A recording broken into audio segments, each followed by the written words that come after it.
वचन, प्यारा वचन, ईशो मसीह का प्यारा वचन, पाँव को दीप को राह को रोशन, ये है मसीह का प्यारा वचन, ये है वचन, प्यारा वचन, ईशो मसीह का प्यारा। परमेश्वर के धन्य नाम की महिमा हो। प्रभात मनन के सत्र 1689 में आप सभी का बहुत ही विनम्रता के साथ स्वागत करता हूं। आइए आज का मनन के लिए हम पढ़ते हैं तीतुस अध्याय 2 पद 12, और हमें चेतावनी देता है कि हम भक्ति और सांसारिक अभिलाषाओं से मन फेर कर इस युग में संयम और धर्म और भक्ति से जीवन बिताए। मन फेरने की बातों की सूची में भक्ति पर हम कल मनन किए थे। दूसरी बात सांसारिक अभिलाषाएं हैं। वर्ल्डली डिजायर्स अथवा सांसारिक अभिलाषाएं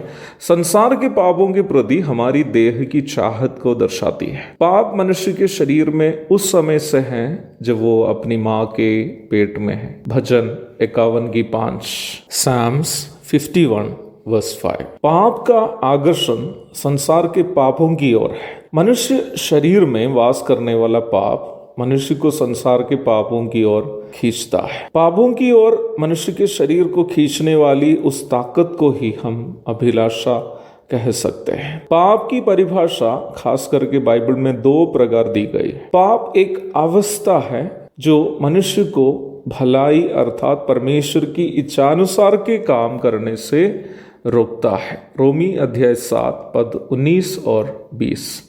Sin is a state that prevents man from doing those good works which are according to the will of God.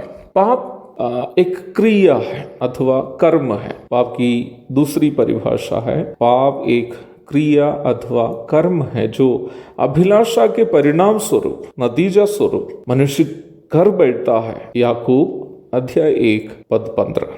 परमेश्वर की इच्छा हर एक मनुष्य के प्रति यह है कि हर एक मनुष्य परमेश्वर की इच्छा को अपने जीवन के द्वारा पूरी करे। इस संसार के हर एक वस्तु की सृष्टि करने के पीछे परमेश्वर की खास योजनाएं हैं, मनुष्य के प्रति भी है। परमेश्वर प्रत्येक इंसान से ये चाहता है कि वो अपना सृष्टिकर्ता जिस लक्ष्य के लिए उसको सृजा है उसे पूरा करे। मनुष्य शरीर में वास करने वाला पाप शैतान की इच्छा मनुष्य के द्वारा पूरी होनी चाहता है। उसके लिए शैतान अभिलाषा का इस्तेमाल करता है। पैशन या डिजायर आदि शब्द वर्तमान समय में खासकर के जवानों के बीच काफी इस्तेमाल किया जाने वाला एक शब्द है। पैशन एक व्यक्ति अपने जीवन में वो क्या बनना चाहता है या क्या करना चाहता है उस निर्णय को लेने हेतु अपने अंदर उत्पन्न होने वाली तीव्र इच्छा को कहते हैं। वो निर्णय वो व्यक्ति स्वयं ले रहा है और उस प्रकार स्वयं निर्णय लेने के लिए उसको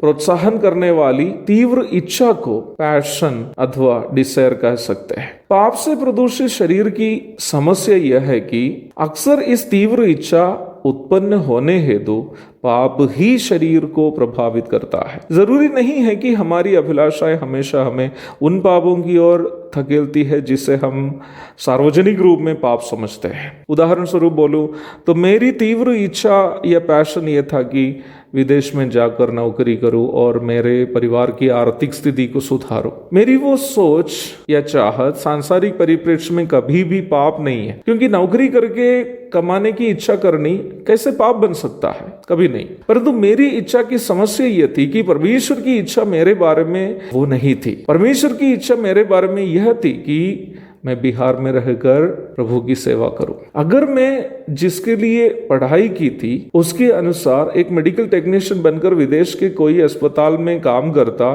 तो दुनिया की नजर में मैं कभी भी पाप करने वाला नहीं होता। अगर मैं अपनी कमाई के धन से लोगों की मदद भी करते तो लोग मेरी बहुत तारीफ भी करते, परंतु मैं परमेश्वर को कभी भी प्रसन्न नहीं कर पाता क्योंकि परमेश्वर की इच्छा मेरे बारे में वो नहीं थी। तो प्रिय भाई बहनों, सांसारिक अभिलाषाओं से मन फेरने का अर्थ केवल संसार के पापों से मन फेरना ही नहीं, जबकि वो भी है, परंतु केवल वो नहीं है, बल्कि हमारी अपनी इच्छाओं से मन फेर कर परमेश्वर की इच्छा के लिए स्वयं सौंपना है। मैं फिर से उस बात को कहकर समाप्त करता हूँ। सांसारिक अभिलाषाओं से मन फेरने का अर्थ केवल संसार के पापों से मन फेरना ही नहीं, बल्कि हमारी अपनी इच्छाओं को, अपनी प्राथमिकताओं को उससे त्याग कर परमेश्वर की इच्छा के लिए स्वयं सौंपना भी है। एक और शुभ दिन की धन्य कामनाओं के साथ आज का मनन मैं यहाँ समाप्त करता हूँ। प्रभु आप सबको आशीष दे। आमीन। भोजन है आत्मा में भूखे कोई, पानी है आत्मा में प्यासे कोई, पालन जो करते हैं उसके लिए आशीष पाने का साधन है। ये वचन प्यारा वचन ईशो